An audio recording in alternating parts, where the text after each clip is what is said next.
பையன் சொல்றான், நம்ம பிள்ளைங்கள்ட்ட கேட்டு பாருங்க, நீ என்னவா பரப்புற? விஜய் ரசிகராக போறேன். 41 பேரை கொன்று குவிச்சவனுக்கு சரியா எல்லாம் இப்படி ஆகணும், இப்படி கையை இப்படி விலங்கு போட்டா நம்மளாம் என்ன செய்வோம்? விலங்கு போட்டாதான் கையை இப்படி வைப்போம் இல்லையா?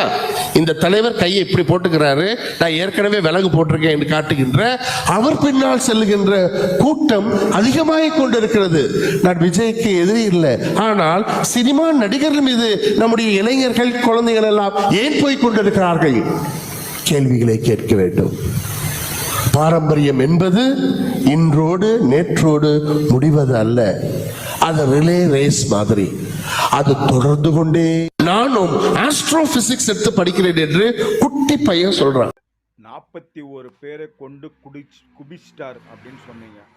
கன் எடுத்து சுட்டாராங்க எல்லாரையும், இல்லை கத்தி எடுத்துன்னு வெட்டினாரா? அப்படிலாம் ஒன்றும் கிடையாது. கூட்ட நெரிசலில் செத்துட்டாங்க, அவ்வளோதான். சரிங்களா? அதுக்கு அவர் பொறுப்பு கிடையாது. அவர் வாங்க எல்லாமே வாங்க எனக்கு கூட்டம் சேரணும் அப்படின்லாம் சொல்லலை.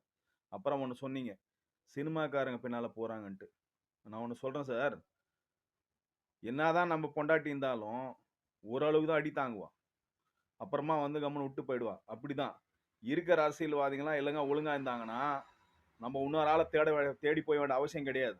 இருக்கிறவங்க ஒழுங்காக செய்யலனால தான் இன்னொருத்தரை தேடி போகிறாங்க.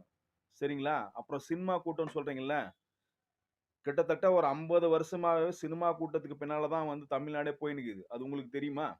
எம்ஜிஆர்லேருந்து, ஜெயலலிதா அம்மையிலேருந்து, கருணாநிதியிலேருந்து, ஸ்டாலின்லேருந்து, உதயநிதி ஸ்டாலின்லேருந்து எல்லாமே சினிமாக்காரங்க பின்னால தான் நாடு போயினுக்குது. சரிங்களா? ஆனால் அதில் சில பேர் கரெக்டாக தான் செஞ்சுருக்காங்க. ஒரு நம்பிக்கை தான் இவரும் ஓரளவுக்கு செய்வாருன்ட்டு. அதை விட்டுட்டு தப்பான விமர்சனம் செய்யாதீங்க. சரிங்களா?